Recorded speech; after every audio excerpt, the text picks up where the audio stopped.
welcome back for another video. Ladies and gentlemen, the worst game week of all time, game week 11 of the 23-24 season. If you survive this one with 30 plus points, fair play.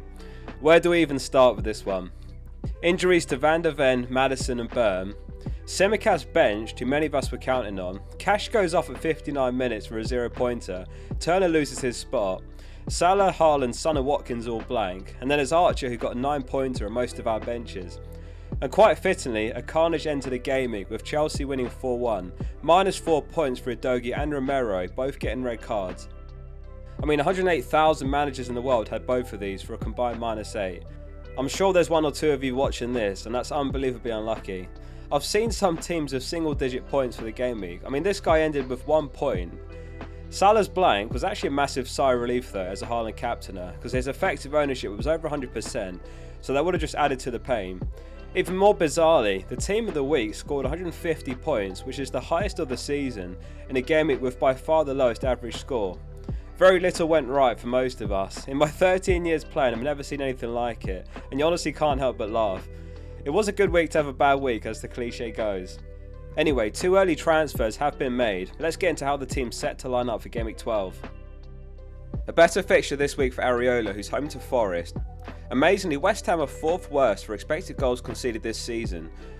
Only Sheffield United, Bournemouth and Luton have fared worse.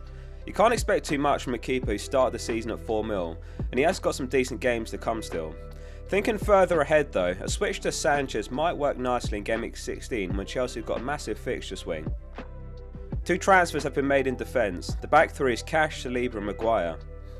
It looks like Cash's injury last match is a minor one, and there's rumours that he'll be fine for Game Week 12. Hopefully that will be the case, as it is one of the fixtures of the game week, with Villa home to Fulham. With just 1 clean sheet and no attacking returns in his last 4, I imagine he'll be fighting for a spot in a lot of teams. If he can deliver over the next few game weeks, he might be worth holding for those 2 tough games in Game Week 15 and 16. However, my early thoughts are that I'm going to be selling him to free up money from Mbumo in Game Week 14. So Saliba's joined the team in place of Byrne, who got injured last match. Very unfortunate one. Not just the injury, but playing him was the right decision given Newcastle kept the clean sheet. I've been weighing up Saliba versus Gabriel for a while, and they're ultimately both great picks, and I may end up with both. However, Saliba was due to rise, and I would have been priced out of getting him. I'm looking at him as a potential season keeper, or at least until the second wildcard much later in the season. Long-term holds are always great in FPL because it's one less position that you might need to chop and change. He's nailed for Arsenal and he's got great long-term fixtures. And this season, Arsenal are second after Man City for expected goals conceded. We're not afforded that same luxury with Man City though. Ruben Diaz perhaps the most nailed, but even he hasn't started in 3 league games, and he does cost more. Had exact money for Maguire as well, who's also joined the team. A decision to make between starting him and Tsimikas this week. Tsimikas was benched versus Luton. Tsimikas did play midweek in Europa League, however Gomez did as well, and he was the one that started in left back. It could have been tactical, because Luton are a much more direct threat of long balls and set pieces. However, Brentford are also a big threat in set pieces. Gonna see who plays in Europa League for Liverpool and then go from there. In terms of clean sheet odds, Man United have got 45% chance to Liverpool's 37.5% chance. As much as people have ripped Maguire the last couple of years, he's playing really well at the moment. He was arguably man of the match against Fulham. Tsimikas owners, let us know your thinking in the comments below. Onto the midfield for Game Week 12, which is Son, Saka, Diaby, Gordon and Salah. So Maddison went off injured last match. It looked like he rolled his ankle, so that's not ideal, as they could massively miss his creativity. Will that affect Son's output? The 2 of them combined just twice this season directly for goals, Maddison assisting Son once and Son assisting Maddison once. Richarlison's also out for potentially a couple of months, requiring surgery for an injury. It looks like the front 3 is going to be Johnson, Son and Kulusevski for the foreseeable future. Actually, just on Spurs and injuries, I did actually look at Dyer instead of Maguire, who's also 4.2 mil. I'm expecting him to get a long run of games as well now, but Maguire does have the better fixture this week and a better fixture in Game Week 13 when Tsimikas is away to Man City. I'm also very conscious of the blank Game Week 18 with every transfer I'm making now. Van der Ven may or may not be back by then in late December. Saka's got 4 goals and 5 assists this season. At this point last season, he also had 4 goals, 5 assists, so he's keeping pace in that sense. Arsenal, on the other hand, haven't quite got going yet. They're 11th for non-penalty expected goals this season, or 7th with penalties included. Fixtures do create form though, and they've got an amazing run of games ahead, so Saka's still a strong transfer to consider this week if you don't have him. I mentioned earlier that Mbeumo's a planned transfer in Gameweek 14 when Brentford are home to Luton, and Diaby is the one I plan to sell for him. It would be great to get a couple of returns over the next two as a parting gift, so to speak. Aston Villa have scored 20 goals at home this season, which is 4 more than any team has scored at home. So Saka's got 4 goals and 5 assists. Gordon, for about 3 mil less, has got 4 goals, 4 assists himself. He's been a great pick-up on the wildcard so far, and he's away to Bournemouth this week. We may actually see Gordon playing as striker, because Wilson was brought off at half-time in the Champions League game against Dortmund with a potential injury. Gordon played striker in the second half coming on for him. Newcastle have got Luton in blank Gameweek 18, so the aim is to keep hold of him till then. Salah's the vice-captain currently, but this might change. I get the feeling Haaland's a massive opportunity this week. Haaland has registered 8 expected goal involvement in away games this season. Salah's registered 5.9 expected goal involvement in home games. Not a massive sample size and it might level out, but Haaland also played 60 odd minutes in the Champions League and he scored a brace. Despite the 4-1 win over 9-man Spurs, Chelsea looked so unconvincing to me.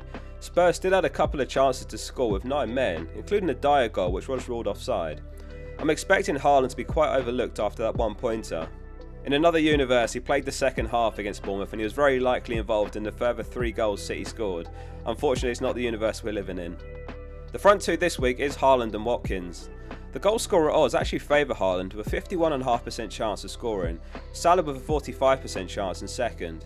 Not a huge amount between them. Some other options here are Saka with a 42.5% chance and Watkins 40.5%. As mentioned, Villa with more home goals than any team this season, and they're on a crazy run of something like 12 wins in a row at home. Onto the bench, and then I'll talk about the potential transfer plans over the next couple of game weeks. It's Turner, Tsimikas, Archer and Kabore. So Tsimikas and Maguire, and captain Haaland or Salah, the final 2 decisions to make. Turner lost his spot last game week, and we might not see him back in goal for a while, if at all this season. Obviously not ideal for counting on Areola only, but that's the risk you take on with these cheap keepers with potential to lose their spot. So the 2 transfers made are Botman out for Saliba and Burn out for Maguire. I very rarely make early transfers, but it's easy to justify when it's 2 players that are injured long term. I had to make a minimum of 1 move in defence with 2 out injured, plus Kabore away to Man United. FPL statistics was down last night, so I couldn't actually say for sure if Saliba was rising, but he was around 98% earlier in the day. He didn't actually rise in the end, but he will do before the deadline, perhaps tonight instead. Looking further ahead, in Gameweek 13 there's a choice between rolling or selling cash who's away to Spurs. Gabriel is an option still. Double Arsenal defence looks really solid. 0.1 mil is going to need to be freed up because in Gameweek 14 the plan is to sell Diaby for Mbeumo. We have to play really tight with our transfers now with blank Gameweek 18 in mind. As a reminder, Man City and Brentford don't play in Gameweek 18. Despite the blank, Mbeumo is going to come in regardless because he's got very good fixtures before. Therefore we're going to need a good bench unless you plan to use a chip that week. Mine's going to need some work as well, but it's better than it was with 2 injured players replaced. Kabore ideally needs to go. If Lascelles is still playing, then he'll be perfect as a replacement. Lascelles and Maguire was a move I considered this week, but Botman's timeline for return is still unclear, and given that risk of bringing someone in who doesn't play in 18, I ultimately opted for Maguire. With Burn injured, 4.3 mil Livramento could be due for a run of games for Newcastle. He'll be a great pick if he's nailed. I'd like to see him get a run of starts before considering him. We could see Trippier in left back and Livramento right back, which isn't great for Trippier owners, but we could also see Hall in left back and Trippier right back. Archer's got Aston Villa in Gameweek 18, Areola's got Man United then, so that's another 2 weak points I need to fix. So when you step back and look at it, there are suddenly several places in our teams that need fixing for Gameweek 18, with 7 transfers between now and then. The last thing to mention is there's a post on the community tab on my channel right now taking your Gameweek 12 questions and dilemmas, so get yours in. The only requirement is to be a subscriber. Let me know your plans in the comments and your thoughts on captaincy this week. If you enjoyed the video, please like it and hit subscribe to support the channel.